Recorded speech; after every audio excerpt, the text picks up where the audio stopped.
On a sweltering summer evening in 1978, 18-year-old Stephen Hicks stumbled upon a gruesome discovery in Bath Township, Ohio, a body dumped in a wooded area, partially dismembered and mutilated beyond recognition.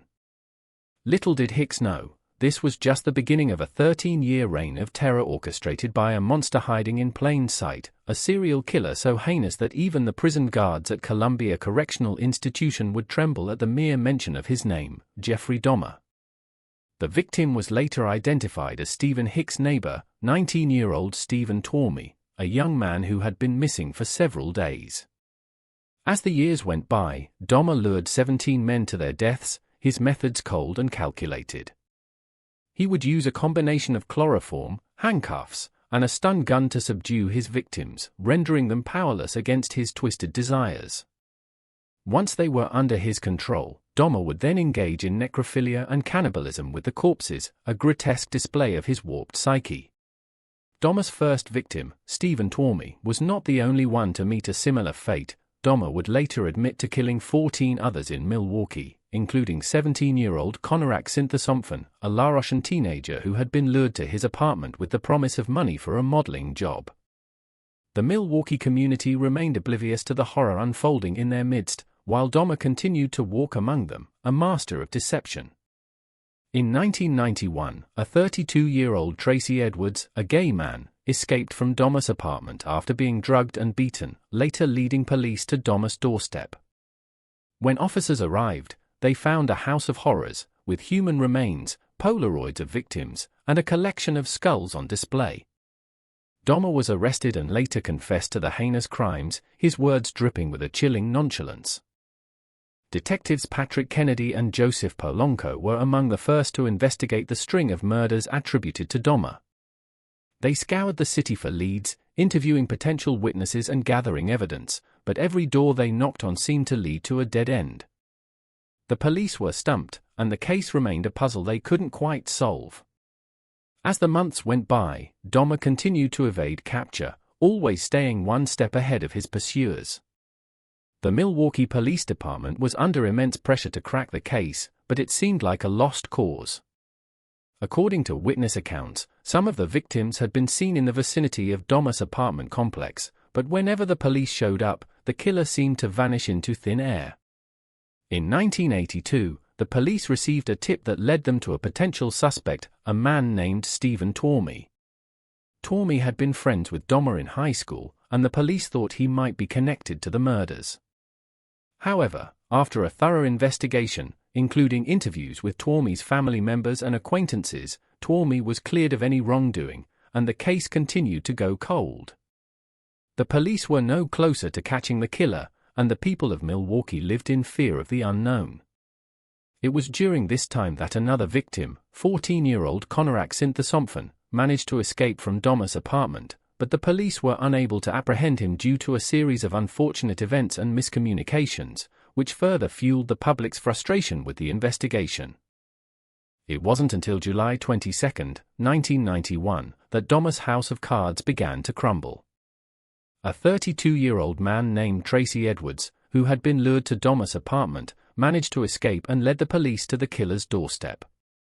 Inside, they found a scene from a nightmare: human remains, Polaroids of mutilated corpses, and a gruesome collection of body parts.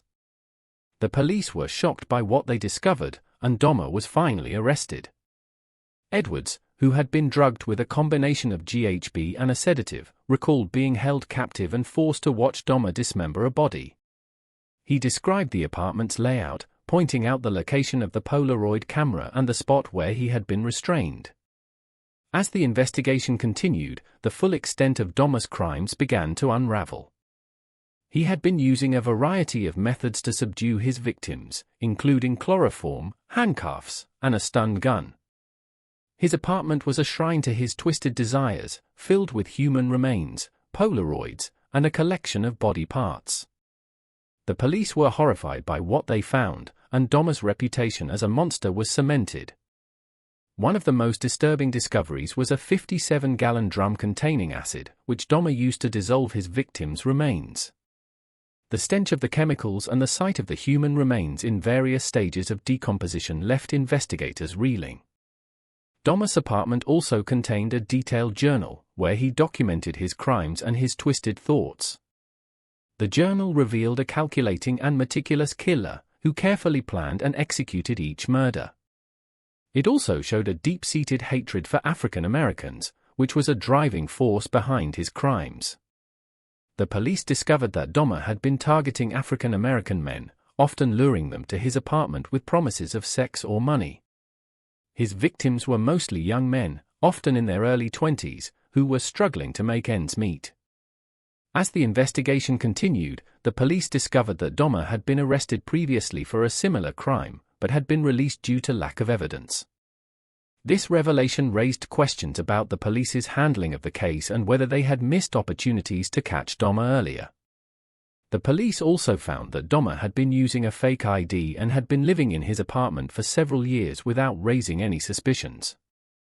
In the courtroom, Dahmer's defense team attempted to portray him as a disturbed individual, rather than a calculating killer.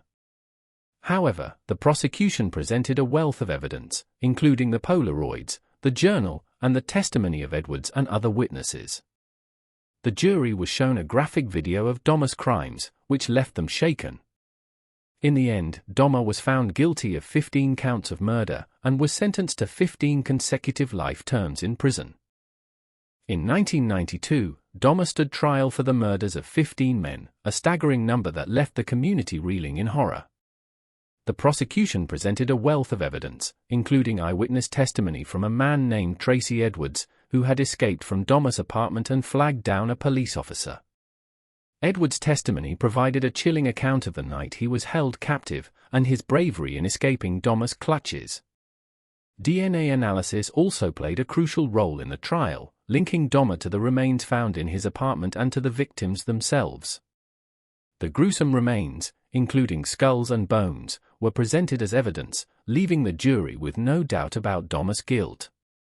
Dahmer's defense team argued that he was insane, citing his history of mental health issues and his claims of hearing voices. However, the jury was not convinced, and on February 17, 1992, Dahmer was found guilty of 15 counts of murder.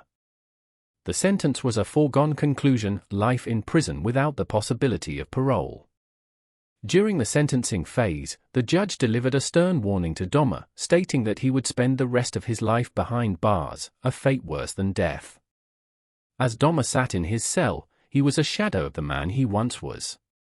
His reputation as a monster had preceded him, and even the prison guards at Columbia Correctional Institution were on edge whenever he was brought out of his cell. Dahmer's crimes would haunt the people of Milwaukee for years to come, a grim reminder of the horrors that can be committed by a single individual.